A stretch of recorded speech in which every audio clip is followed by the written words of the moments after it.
Shalom and welcome to NeshamaCast, exploring Jewish spiritual care today, brought to you by Neshama, Association of Jewish Chaplains. I'm your host, Rabbi Ed Bernstein.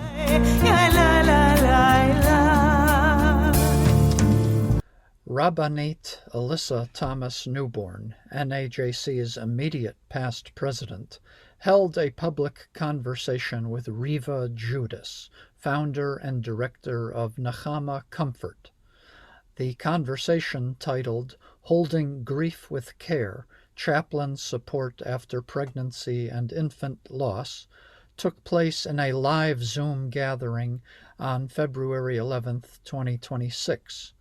We are pleased to share the recording with our NeshamaCast audience. Without further ado, here is Rabbinate Alyssa Thomas Newborn. Thank you so much, everyone, for joining us. We are very, very grateful to spend some time listening and learning tonight about our topic. It's Holding Grief with Care, Chaplain Support After Pregnancy and Infant Loss.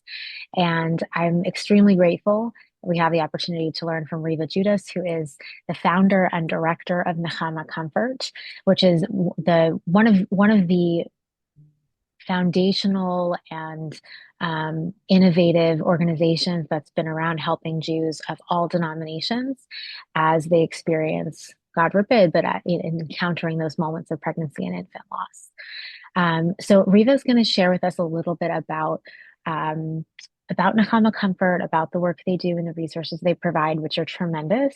And then we'll have some questions, some live questions, and get a chance to learn more from her. Before she begins, I just want to acknowledge that Chaplain David Balto, who's a part of Neshama Association of Jewish Chaplains, has been working on a project specifically in this topic, in this subject matter. And his work is research around creating a paper that will be able to help chaplains and other caregivers understand the family's journey and guide them to provide presence, including spiritual comfort for families facing painful situations. So I just want to highlight that Chaplain David Balto is doing research actively right now on this and expanding the kinds of resources chaplains can offer.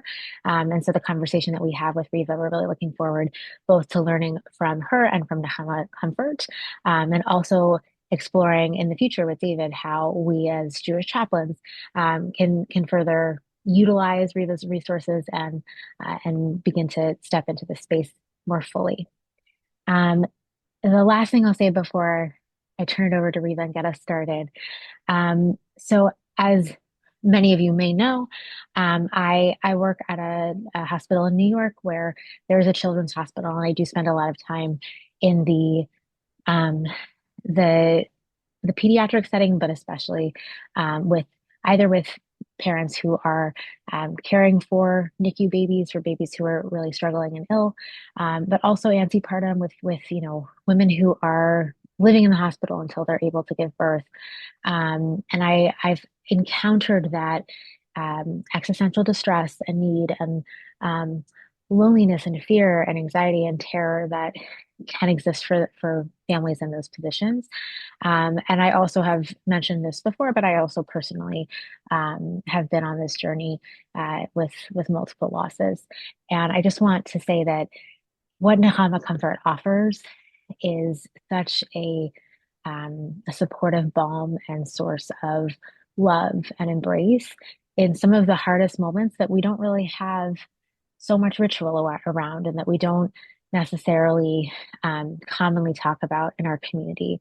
So what Riva and the organization have done is groundbreaking, and they've been around for a while doing this work. I am very grateful that Riva, her daughter she was one of my daughter's teacher in Gan. And Riva is someone who really just exudes love and warmth and meets you where you are, has so much humility, and her daughter has that same vibe. So as Riva speaks to us about Nechama Comfort and we begin to touch on this very sensitive topic, I just want to frame this by recognizing that there's the professional part of each of us that's coming into this conversation. And if you are like me and many, many others, there may be some personal feelings that are coming up for you as we touch on this topic. So I want to invite you to bring um, compassion and empathy to yourself, to others who are listening, and just without judgment, as we do for our patients, families, and anyone that we serve, witness and be present with a non-anxious presence to what we are living. So I am going to turn it now over to fabulous Riva, and we'll have more of a conversation. Thank you so much, Alyssa, for inviting me here today. I'm also lucky because I've got to spend time with Alyssa. She's my neighbor, not only in Teaneck. So we a few minutes we get to meet each other and speak to each other, even though we're in the same community. So thank you so much for inviting me. This is such an important organization. And when I share my story a little bit about myself, my journey, how I came to create Nechama Comfort, you'll see why I have a special bond with chaplains and why I think they're amazing. And I think it's so important to bring education and awareness to many organizations, to many working parts. Chaplains is definitely an important part, especially in a hospital setting where we're going to meet, where you're going to meet families who are experiencing this pregnancy infant loss. And so I'm really grateful for today. I'm going to share. I think at the end we're going to have questions or yes, however you want to run it. Yeah. After your slides, we'll have a conversation and questions. We'll have a conversation and questions. But if you want to, while I'm speaking, if you have something to add, you can let me know. So I'm going to begin. I'll just give you a little background about myself. So like who's this woman and why is she coming on? So 38 years ago, it'll be 39 this Passover. My husband and I, we live in Teaneck, New Jersey. If anybody's familiar with Teaneck, it used to be a very out-of-town community, very small community. We were living here. For 30 years, I was a kindergarten teacher. I was teaching at the time. We were expecting our first son. And my father at the time he still is a retired rabbi, even though rabbis never retire, and a certified chaplain. And he was the rabbi in a small community, Reading, Pennsylvania, which used to be the outlet capital of the world. Now it's famous because Taylor Swift was born, fun fact, in the same hospital as my son in Reading, Pennsylvania. And the doctor said I was due in May. You could go there for Passover, no problem. And we went. And, an interesting, I share different parts of the stories to different communities that I speak with. So my father was the rabbi / chaplain / Orthodox Jewish representative in this St. Joseph's Hospital. And Reading, Pennsylvania used to be, a lot of Jews came there in the early part of the century, late part of 1800s, 1900s, and someone had endowed money for a fresh kosher kitchen. And most of the time there weren't any kosher people, but he had to go and kosher the kitchen, one of his jobs, and make sure that the food was there. So everything was fine. In fact, at the first Seder, he said, I think I'm going to have to take everybody out for lunch at the hospital because we don't have any Jewish patients registered as of today. Short story, I went into labor, my water broke. And in those days, once your water break, they did not let me travel back. I delivered my son on the third day of Chol Hamoed Passover. Strange doctor, strange hospital. For 2 hours, we thought everything was okay. He was born 5'5". I had gone into early labor because I had strep B infection, which was not known yet what that was. And my son was born 2 hours after he was born, we found out he had a very severe congenital heart defect. And the doctors did not do the right thing, did not say the right thing, but I don't blame them because there was no guide, there was nothing to do. They said to us, there's a Ronald McDonald House, and my son was being transferred to Hershey Medical Center. Milton Hershey, who never had children, invented chocolate and had the most wonderful state-of-the-art children's hospital. He was brought there. We were told it was midnight. We'll go in the morning. We have to figure out food, things, get rest. And he's very sick, but he's going to be okay. And it was a time, I know whoever's listening, I sound like a dinosaur. There were no cell phones, there were no computers, nothing. My mom gave them her house number. They went home and said, just call me. And the following morning, it was Friday, Erev Shabbat, Passover. The phone rang in my room. My family was coming in, my parents and my husband. And they said, your son is very sick. He will die any moment. And that's how I was told. And that's what happened. We didn't get to see him again before he was buried. And my father, who had been a rabbi for about 30 years at that time, could not remember what to do. He had gotten his ordination at Yeshiva University. He called Rabbi Soloveitchik's office. And said had to be the father, the grandfather, the chaplain, and take care of everything. And he gave my son a bris. His name is Pesach. Not the name we were going to use, and he was buried. My mother and mother-in-law told me not to go. That was the advice. You don't go to the burial, but your husband has to go to the burial. And my in-laws are Holocaust survivors, hidden children. They both passed away the last couple of years. And they had a different view of grief. My father-in-law, just looked at my husband and said, it's going to be okay. I went through Auschwitz and survived. And that was his thing. And that was it. And the professionals told us, all the professionals, don't go for therapy. You don't need therapy. You're very depressed, but that's because your son died.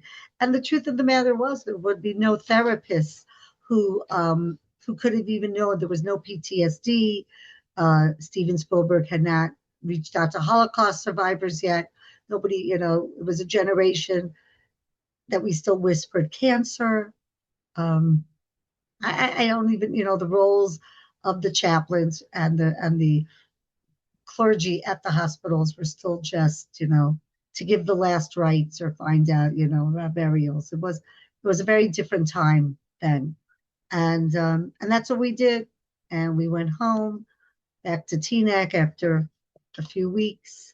And I was pregnant with my second child, Eliana, who's Alyssa's daughter's teacher. She was appropriately named Eliana Yaffa. God has answered us. And that was it. And my family also experienced 6 miscarriages.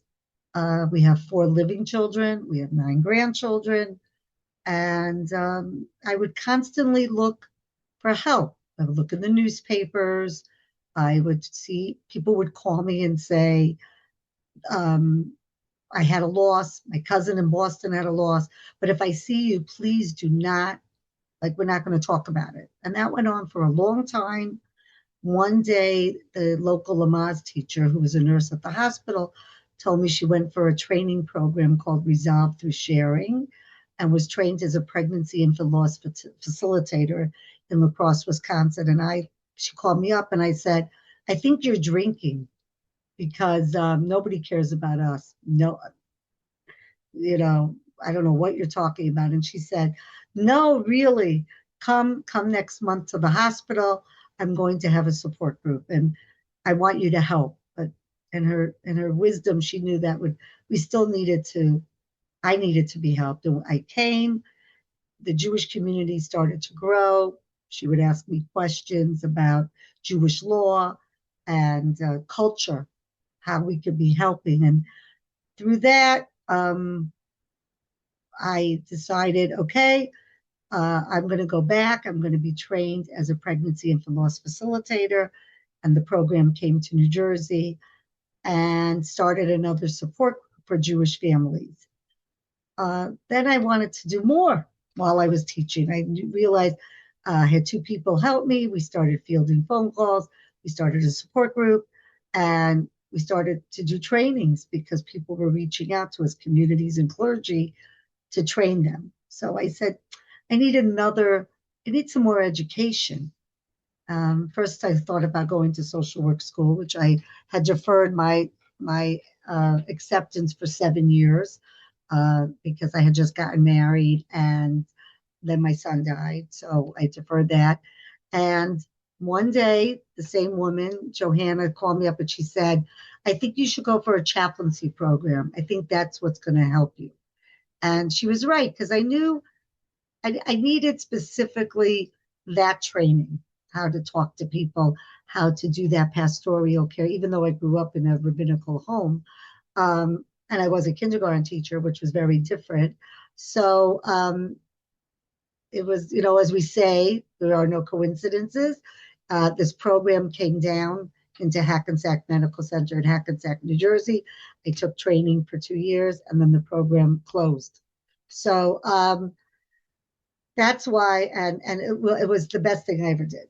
And I was the chaplain on call every Sunday. So I really got the knowledge that I needed. So I am grateful tonight to be here and to share my story. So many things you know already. And if I repeat them, and I know that you know them, but just to say, the attachment of a couple having a baby starts when they're in early childhood. I said I taught kindergarten, and you're playing in the house. You're the mom, you're the dad, you're 4 moms, 4 dads. So already we're trying to think, we're already putting it into the classroom. You're going to play house. Then you start thinking about your future, dating, what you want your life to look like. Perfect. Okay. So we're up to the next slides now. Thank you. Okay. And keep going. Okay, perfect. So we discussed what we want in our family to look like. Do you want to have children? Do you not want to have children? And when you're looking for your partner, that is a discussion. And couples assume they expect to have children when they want, and they're going to stop when they're ready. So much of in sex education is how to prevent pregnancies. It's not talked about the many other times that you're not going to get pregnant. So really the attachment starts much earlier. And what happens when that's not what happens? Next. Here are the statistics, and they really have not changed over the years. The clients that we work with that you will probably meet in the hospital setting, this could be in an emergency room, this could be in labor and delivery. Early and late term miscarriages, people know they're pregnant, as the commercial says now, a day before they conceive. So especially if they have a fertility journey, if they're going for fertility treatments, things are really pinpointed. So early miscarriages, we work with families as early as 4 or 5 weeks miscarriage, through late-term miscarriage, ectopic pregnancies, chemical pregnancies, medical termination, which has become very much more common in the last 5 years. Medically, families can find out with almost certainty, 99.9%, if their baby has a genetic disorder, any type of disorder.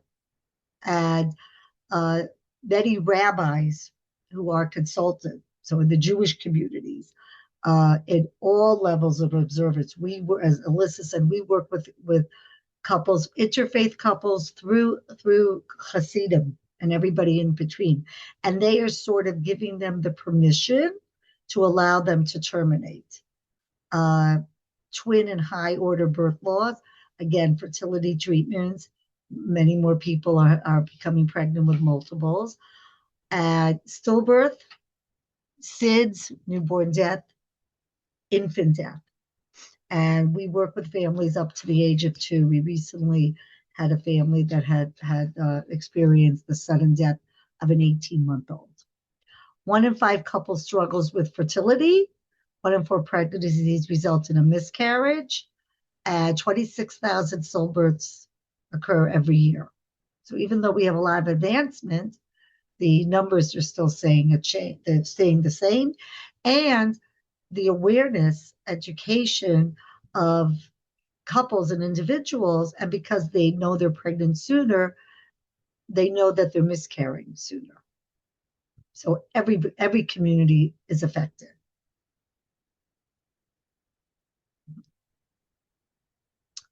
So what is the grief? We've all studied the timeline of a grief journey. If you're older like me, when I first learned Psych 101, there were still stages of grief and they were in order. But we know, and now we all learn, that grief is not linear. So it's important to understand that as well. So even an early pregnancy test that's positive, it's still a couple may have that same journey. And as I said before, it's planning the pregnancy, finding out your pregnancy. The sonograms, the 4D sonograms, you practically really could see what the baby looks like, the fetal movements, the heartbeat, preparing for the arrival, giving birth at any stage. And that's the grief that's related to the attachment. So I know all of you deal with grief and loss and studied it, deal with many, many different types of deaths, trauma in your work. But how does this different from another loss? As I said, people know the gender. You know the gender at 9 weeks now. So the bonding starts so early. Many times it's unexpected. Even a couple that may know, and we've had families that unfortunately find out that the heartbeat has stopped in their baby, but they still need to carry the baby a few more weeks to deliver, or they're spotting and having cramping, and it takes time for them to get the D&C, or they try to do it naturally. Even though they know, they're still hoping somewhere that there's going to be a miracle. So it's sudden, it's unexpected. Like I said, it has to be heart-wrenching medical decisions. And this grief is so profound, it will stay with people if it's not treated, if people aren't given the time to mourn and to express their feelings for a lifetime. And I think society, families, professionals still want them to get over it and to move on. And our goal at Nechama Comfort is we work with the families and we help them to take this child into their lives and to move through it, to never move past it, to move through it. Unlike a loss of an older person, even an older child, you don't have concrete memories and mementos. You will, and that's one of the things I would recommend, that in the hospitals that you work with, make sure there is a memory box. Today, because of cell phones, pictures are taken. We encourage families and the hospital staff, but as a chaplain, that may be your job as well, to take pictures of the baby, as long as there hadn't been a D&E or a D&C procedure, that there's actually something to take pictures of, footprints, handprints, a lock of hair. I still have my son's, it wasn't a box, it was a manila envelope, a comb, an outfit. For the Jewish families, make sure there's something Jewish in there. Maybe a memorial candle that they can light. Maybe a psalm with a Jewish star on it. Just checking your box to make sure that it's sensitive to that couple. People are uncomfortable talking loss. And also many of these families, about half of our families are going through infertility treatments. Okay. This says it all. This picture resonates with many women and men. So it's a hole in your stomach and you feel empty. And I really emphasize that the woman may be carrying the baby, but it's both partners that are experiencing loss and the grief. Okay. Regular signs that you've all, I'm sure, familiar with, physical, emotional, and social signs, and to understand that they experience pain in their own way on their own timeline. And when you walk into a hospital room, or when you're meeting a couple maybe in a different situation, because there are two people with different personalities who have either experienced loss in their life or not, they may be showing different signs of their grief. And that's okay. There's no wrong or right. And this is what, people walk around, and I think this is true in anybody going through a trauma. People walk around with a smile on their face, but acknowledge that they have their own personal cloud on top of them. So I know from my chaplaincy courses, there's a lot of ritual and spiritual, and that's why the care of chaplains is absolutely wonderful and special and so needed. And a couple will be questioning their beliefs. Of course, even if they're 100% sure of the medical reasons, and really, even with stillbirths today's day and age, there's only about 50% of the time can they give a reason what happened. But they're going to ask why and why me, anger with God, and afraid of being angry at God. Was I punished? They may over-focus on religious rituals, prayer, holidays, Shabbat, or rituals can be unbearable. I know that some of the roles of the chaplain, if there is a Jewish patient, sometimes there's a Shabbat box that is offered to them, or other rituals or prayer books or things like that. And you may be looking at the couple and speaking to the couple and think, well, they are observant. I guess, I'm going to accept this, or they're going to accept this. But they may not. At that moment, they may be very angry and not be able to embrace the normal rituals. And they may, again, there's no set answer. And the opposite, a couple that has not been observant, has not, maybe learned about rituals. And you may walk into the room and offer them this, and they may be searching for an answer. And that may be helping them at that moment. They may be longing for a sense of connectedness after speaking with them. They may want to connect to rituals in a community, or not, or distancing. We have individual case managers. We are a global organization now. We're in every organization, we're in every continent except Antarctica. And I always say, because Chabad is not yet there. But once the Jewish community is there, we will be there. And we also run weekly support groups for couples and or individuals. And what's fascinating for me to see on these support groups is, we're open to everybody, all levels of observance, and the conversations that go on. People who are not used to rituals, not used to prayer, the mikvah, anything like that.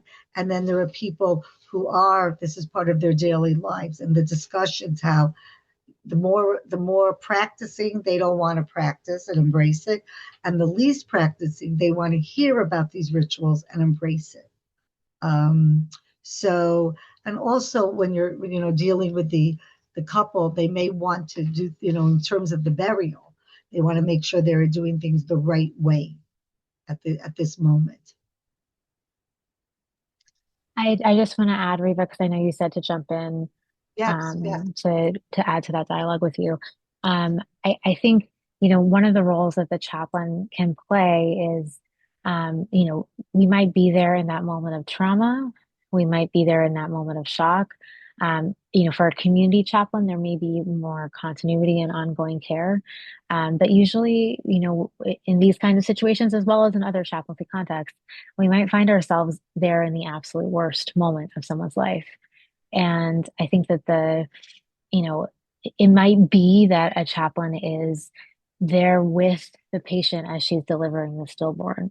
It might be that, the chaplain is asked to come give a blessing after there's been a loss.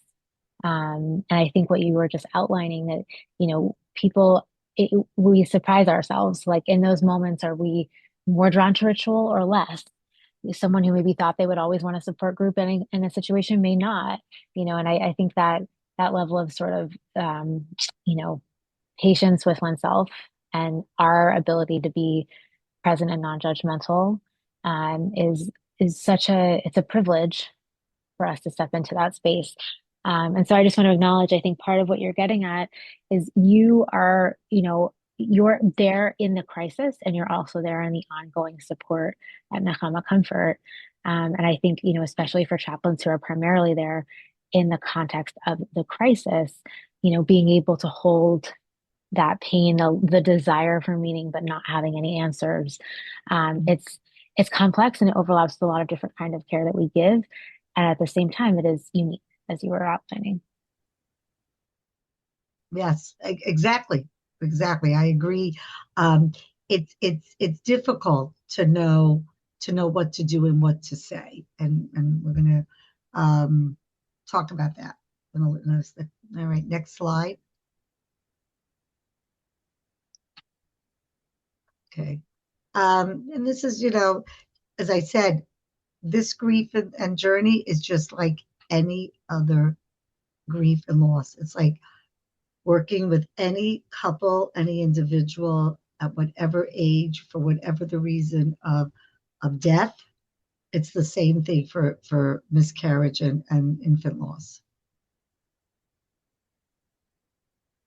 Okay. So this is very important. I am proud to say that, one of the things that Nechama Comfort, that I personally have made it one of my passions, one of my missions to accomplish. And I think we're in a better state than we were, 5 years, 6 years ago. I was very fortunate to have my father there when my son died, because in those days, it wasn't the norm. It wasn't the norm from the Judaism and the secular world and the mental health, medical staff, to necessarily offer the couple the choice to hold their baby, to see their baby, to take pictures, to kiss their baby, spend time with the baby, and to give the baby a name, and to actually have a burial, the ritual of a funeral. That just didn't exist, but it lasted with people. My grandmother lived in Hartford, Connecticut, and lost a baby after 28 hours in 1942, and had no idea where the baby was buried. But when we would go to the cemetery to visit the relatives, she said till she died at 82, I wish I knew where my little girl was buried. And there are no records. So that I find is so common. And one of your roles will be really to be prepared for this. As I said, it's a very important, if you are a hospital chaplain or a community chaplain, to make sure that the hospitals have the correct information. Especially, hospitals are very, especially Catholic hospitals, very respectful of Jews. I remember when I first went into train, they don't touch the patient. They call the Jewish Burial Society. We open the window. Everything. So what I have to go in and teach them is for a baby under 30 days, and every level of observance and every denominations of Judaism, it is agreed there is no Jewish law. And it took me a long time to understand that. I couldn't accept that. Why wasn't I given the same laws as someone else that's older? My baby lived for 12 hours. I realized maybe that God maybe had a little sympathy, understood if you were forced into those laws, into those situations, it's such a unique, difficult trauma, it would be so much harder. But that means that we can make sure that the couple understands and that the hospital's prepared. Not to hear, don't worry about it. We'll take care of it. So we want the couples to know their choices. What they choose is the right thing because it's their choice. And they should understand they can be present for all the rituals, for the burials, for the any funeral they may or may not want to do, and we need to give them the choices. They may choose no. We want to take care of it in the tri-state area, New York, New Jersey, Connecticut, even Philadelphia. We work with a wonderful funeral home, Gutterman and Music Hand, and we have in Hackensack, New Jersey, Paramus, New Jersey. We have Cedar Park Cemetery. Everything is free of charge. And I work with funeral homes all over the country. So if you need any help with that, to make sure they are prepared, there may be a cost because the cemetery will have a charge, but make sure everything is available for these families and to respect their choices. So, Riva, I just want to add to that too. I think, you and I have talked about the importance, medicine and healthcare always talks about autonomy and how, we want to be able to have choices. And sometimes it can be too much to have too many choices. Right. And at the same time, being able to navigate this, as you said, the family members may react differently. One person may want to be involved, one may not. Just being able to offer what is available is incredible. And I also just want to share with everyone that, I'm very grateful. Riva is going to be speaking at our hospital, just explaining some of these resources more fully. I'll say when I have told staff that, there are free resources available for burial, it is shocking. I think that is an unparalleled resource. And I think that, things along the lines like with the box you mentioned, some hospitals and some settings will have, they'll do a handprint or they'll do fingerprints or they'll have pictures or the lock of hair, like you mentioned. And again, I've seen also like Jews across denominations respond differently to that, sometimes in ways we wouldn't expect. And I think that, what happens after the hospital is not something that is often discussed with the medical team in, a healthcare setting. So I think there's also something really powerful about translating as, as the Jewish chaplain to the staff, especially the, Jewish and non-Jewish staff, what happens next? Because I think there's also a yearning from the staff to have a sense of, when they encounter loss, they don't always get a chance to process it either because they have to go to the next patient. But the fact that, you are holding their hand after Nechama comfort, I think is just a very important resource for us to know. And I encourage everyone to, not overwhelm, but certainly reach out to Riva to get this information out there. And we will help you. We will help you. Yeah, I would just want to highlight the vital importance of Riva's work in this area. I mean, this is an area where there's really little attention given to this. It was great uncertainty about what you could really ask for. And Riva's really been a pioneer in, working with a funeral home and providing the full range of services for these families, which is really terrific and an example that other communities should look towards. Thank you. Thank you. And We are available. I know that in some communities, there will be another option that the hospitals may know of, where there is a Jewish burial society that will take the babies and not let them know where the babies are buried.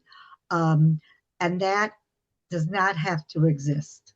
We have, resources and sources to discuss with anybody, any family, even the ultra Orthodox, and Hasidim, that we've worked with families in those levels too, that they may be the ones that may be resistant to this, because it is a change.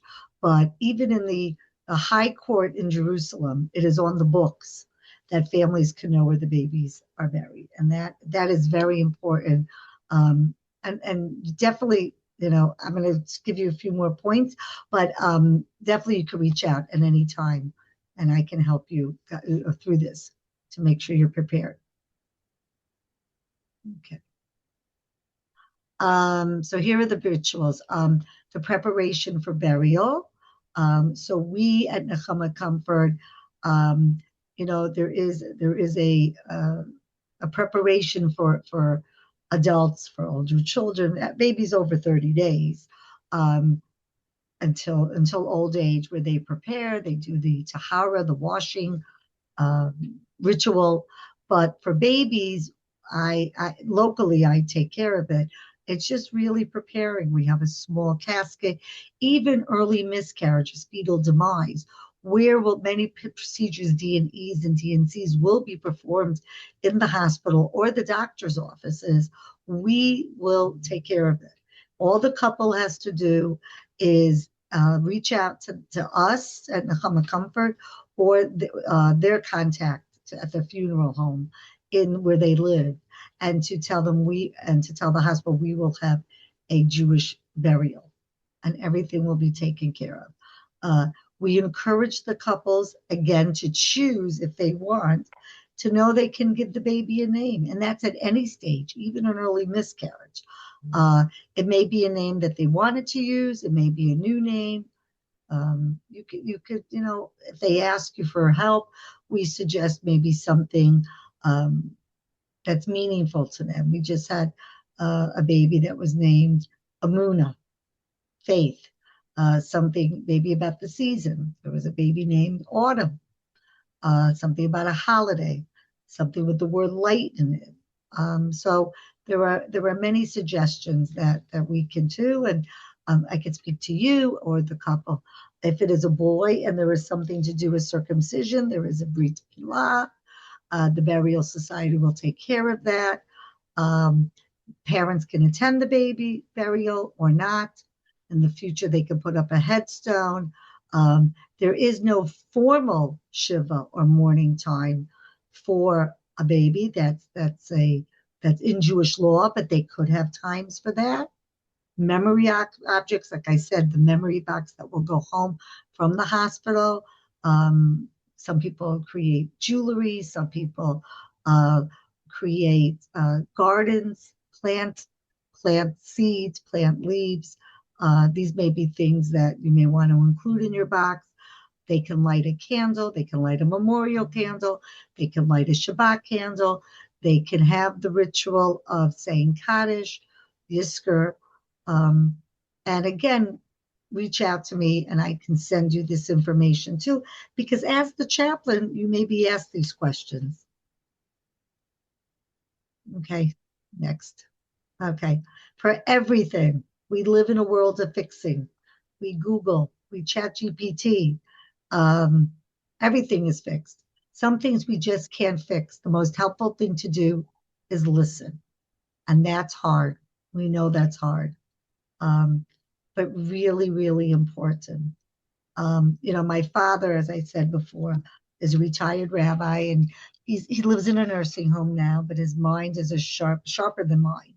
And he was in and out of hospitals, and I would say I'd come to visit, and he'd say, the chaplain was here today, the rabbi was here today, the priest was here today.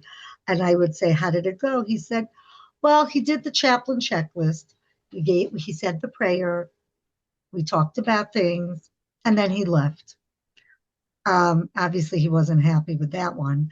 Or then he'd say to me, he came in and he looked in my eyes and he said, "What do you want to talk about? I'm here for you." And then he got a bonus point from my father that day. So that's really what it's all about. Okay, next. Okay. Again, all these things. Reach out, acknowledge the struggle, without judgment, refer to the baby by name if they do. Ask the family for preferences. Do they want visitors or not? Also check in the hospitals. Many hospitals should either have a sticker for the door, a butterfly or a leaf. I think, Alyssa, you told me you have a teddy bear. You told me that? Yeah, it's a bear at our hospital. That tells the staff, all the staff, from the cleaning person, to the doctor, that this person had lost a baby. Don't come in and say congratulations. Which is important because the room next door may just be celebrating a Right. birth of a child who's completely healthy. And that proximity is, part of why that's such an important piece. They really try now to let patients leave soon. If there's a C-section, they may have to stay. They may move them to a different floor. But that's important too. And for you, the chaplain, to know also what's going on. And there may be other, the husbands, wives, grandparents, siblings of the couple, other children. And we're here to help with all of them. We work with the couple is first and foremost our clients, but we have groups for grandparents, we have groups for men, and we have our case managers that will work with them as well. Okay. So this is just something, we tell the community, and what you may want to share if anybody asks you as your role, how to help them, include them in community events, ask them, but be okay if they decline. Don't push them. Acknowledge their step forward, but not overly like, wow, I haven't seen you at the gym in so long, instead of just saying, it's so nice to see you. Reach out as time passes. Make sure you have on your calendar, when are the moments that you need to reach out to them. In the beginning, at the anniversary of the birth, the anniversary of the death, 6 months. If you tell them you're going to reach out on Tuesday at 10 o'clock, unless something major happens, they are waiting for that phone call. So make sure you're there and to remember them forever on their anniversaries of everything. Okay. So if people may ask you this too, or for yourself, it's best to say something to acknowledge the loss than not to say anything at all. People have told me that they have lost friendships, relationships have ended because people never acknowledged it. Not that they ignored it because they didn't know what to say. Not because they said the wrong thing. And you know what to say. I don't even have to share this with you because you know professionally. Okay. Next. Okay, like I said, there should be protocols in the hospital. Some hospitals, I have a friend who had a stillbirth. She you may see this. She has something in the Senate that's been locally in New Jersey called the Autumn Joy Act. It's on the federal level now that there should be money for stillbirth research and protocols in the hospital. What are your protocols? Not only in labor and delivery, but also in the emergency room. Have the relationship with your funeral home. In your hospital, create the memory boxes, pictures, the resources. What I always say to everybody it's important, very important to take this team approach. And you may be the one that has to do that. Okay. If they ask you about other children, always be honest. Children are great. We can't, especially nowadays, we can't hide anything from children. If, they learn right away, the first story, Noah's Ark, the world was destroyed. We sing songs about it, but that's the story. The holiday of Purim is coming up. If I would tell, I teach Hebrew school still on Sunday morning. If I would tell the class that Haman was sent away, they'd say, "Oh my God, don't you know the story? He was hung." So children know, they're very good, black and white. They can sense if they're not telling the truth. They should be assure the other children. Don't say that the baby was sick. Assure them that, find out how the family deals with death in the past. Have they dealt with death? A grandparent, are they in heaven? Are they with God? Share that, with them at all, and tell them to reach out to the schools, anybody, other parents and their children's friends, so they know what's going on.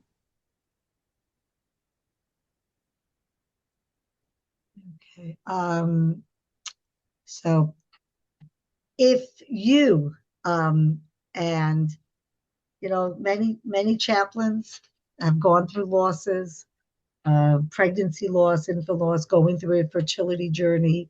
Maybe your parents did when you were growing up.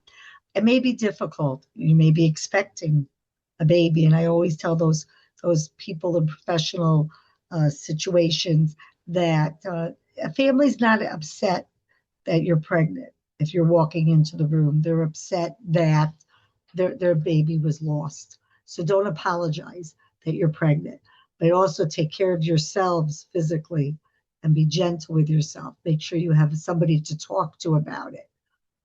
You also need the support. It's not easy to deal with these losses.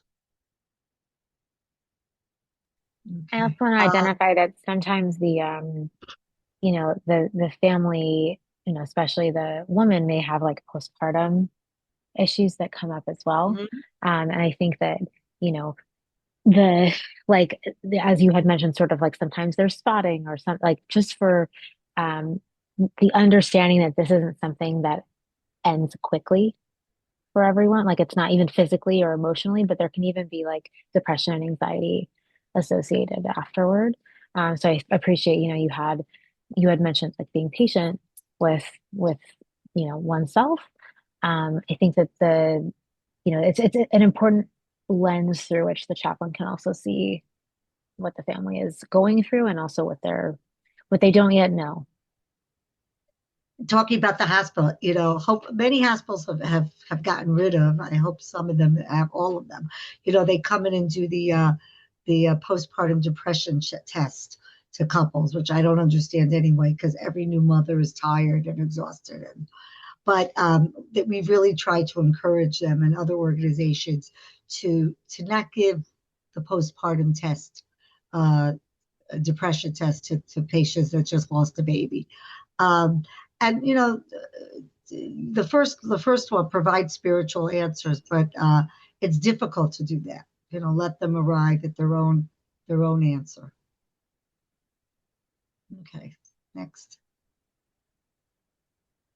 What things not to say, and people don't mean this. It doesn't come from a bad place. It comes from a good place, but not to say, and to advise people not to say anything that starts with at least. You have children, at least you have a job, etc. It's for the best. You could always have another. At least you really didn't know your baby. It only happens to people who can handle it. It's a test from God. God only tests people he loves. You'll see the baby in heaven. I know how you feel. Even if you had the exact same situation, you don't know how that person feels. And these are actual things that have been said. Okay. And I say this to every group person that I speak to, even if they see me at a Shiva house or a party. When you meet somebody new, don't ask them, do you have children? Don't ask them, are you married? Don't assume. Instead, remember icebreakers as a kid. Tell me about your family. Or a common one, we always play, geography. Where did you grow up? Everybody had to grow up someplace. And then maybe you'll get the answers about their family, or maybe not. And that's okay. Okay. Remember, really, and especially for chaplains, you are the link of a chain of support. And not only are you a link, you really are taking the lead role in so many of these situations. Okay, and so we're here to help. We, as I said, we have individual case managers. Everything is virtual, weekly support groups, pregnancy after loss groups, peer-to-peer support. We do many trainings in any hospital setting, communities at large, community awareness programs. We give guidance to clergy, medical and mental health staff, funeral directors. We help with logistics questions at the time of the loss, with arrangements. And I tell the family, you join the club. You never wanted to join, but you're a lifetime member. And we are here. Nechama Comfort is here to support you. The wonderful, wonderful work that all of you are doing. Thank you so much, Riva. This is an incredible resource. And I know you have here the phone number to call, 1-833-632-4262. It's a contact that I have saved in my phone to be able to give to people. I know that we're reaching the end of our time. I just want to ask if there are any questions from those who are attending now. I just want to make sure, since we said we would take some questions, very briefly, we'll take some questions. Riva, thanks for the opportunity to ask questions. Riva, a problem that I struggle with are with mothers who, seem to want to blame themselves. They feel really guilty about what's happened, and you can see them just going through this, prosecutorial mentality about, like, maybe I did this wrong or this wrong or this wrong. What do you suggest as an approach to help people in that situation? Again, it takes time. And not to start the sentence, well, you have nothing to feel guilty about. It's really just, what are you feeling guilty about? Some of them have a concrete answer. I fell. I shouldn't have gone to exercise.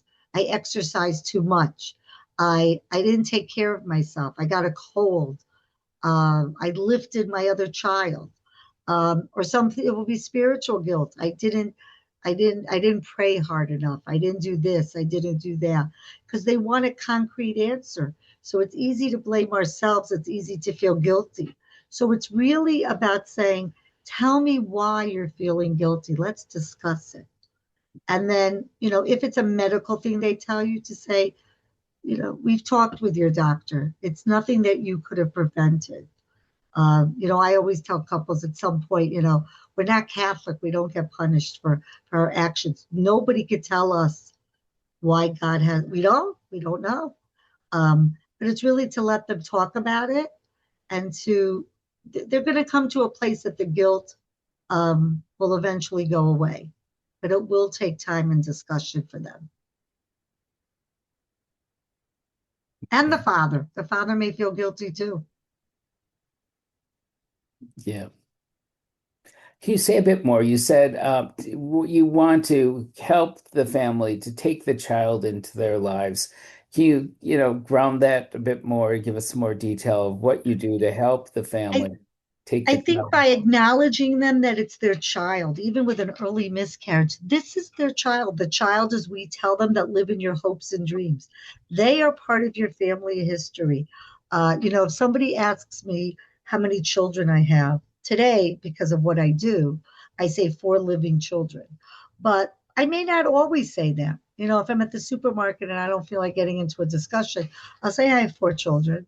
I know that I have 5 children in my heart. I also had 6 miscarriages. They're all there. So it's really writing your family story with your child in it.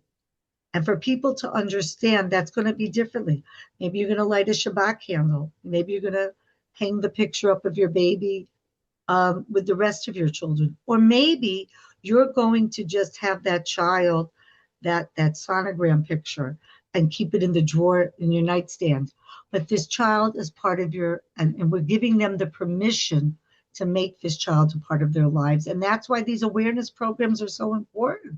Getting rid of the stigma, acknowledging it, getting your community and your constituents and your people you work with to be comfortable that these are part of our lives. And also with the rituals, helping them give a name, helping them with the burial, concrete mementos that are part of their lives. I don't know if I can see it now, but what I'm showing is 3 bracelets. And I have a bracelet with all 5 of my children's names in Hebrew. And these are my grandchildren. And I never take them off. And one is because I may forget their names. And 2, to know that this for me is my family legacy, is our family's legacy. And when we talk about things at celebration, if it's at a bar mitzvah of my son, who's my youngest, then we mentioned his brother when we talked about it, and that's okay. Thank you so much, Riva. We really appreciate your wisdom and your leadership. And as David had said, you really are a trailblazer who has created this amount of support. I want to just share, I see Melissa put something in the chat. Grateful for this presentation and for this organization. Both are remarkable and very needed. We're fortunate to face you here and in the world. Practical, helpful, including for situations beyond the primary ones mentioned. Attachment begins when we are playing house as children, just one of the many notable awarenesses that were mentioned. So we are, there's an indelible impact. We really appreciate your leadership and your partnership, especially, our hope is that our chaplains can partner more with Nechama Comfort, through this dialogue. And I'll just end by saying, I think one of the frames that I often give to our staff is, across loss, there is a story that's being told. There's a narrative that's coming from this moment that's going to be told for years to come. And sometimes, when it's like an end of life situation with an adult and there's different decisions that have to be made, people are grappling with, being able to say that, they did everything they could. They thought we are people who make meaning and tell stories. And I think, giving space as you do for stories to be woven in this context, stories that otherwise are often unheard, is a tremendous gift in giving voice. And I think also, for us to be the people who often bear witness to the storytelling, an important reminder and source of awareness for how we as chaplains can provide spiritual support to those stories. So thank you for all you do. And I thank you. And I just want you to know, I can still remember the one nurse, there was only one nurse who wrote down the name of what my son had with her phone and the name of his heart defect and her phone number. And I know what she looks like. So your role, your families will never, ever forget you. So thank you all for what you do. And please reach out, because I think it's such an important, we can definitely work together to help these families. And thank you for inviting me tonight. NeshamaCast is a production of Neshama, Association of Jewish Chaplains. Thank you to Riva Judas of Nechama Comfort for her engaging conversation with Rabbinit Alyssa Thomas Newborn, our NAJC immediate past president. Additional thanks for logistical support to Allison Atterbury, NAJC Executive Director, and the NAJC Social Media Committee. For resources provided by Nechama Comfort on navigating infancy and pregnancy loss through a Jewish lens, visit www.nechamacomfort.org. And you can find additional resources for Jewish chaplaincy through NAJC at www.najc.org. Please consider making a contribution to NAJC to support NeshamaCast and all of the vital work that NAJC does to promote Jewish spiritual care. We also welcome sponsorship from institutions where NAJC chaplains work. Please write to me at neshamacast@gmail.com to discuss a gift or sponsorship opportunity, or click on the link in the show notes to donate. A transcript for this episode is available automatically in the Apple Podcasts app. Our theme music is a Niggun for Ki'anu Amecha, written and performed by Reb-Cantor Lisa Levine. Please help others find the show by rating and reviewing the show on Apple Podcasts or other podcast portals. We welcome comments and suggestions for future programming at NeshamaCast@gmail.com. And be sure to follow NAJC on Facebook to learn more about Jewish spiritual care happening in our communities. May we all work together to heal our world.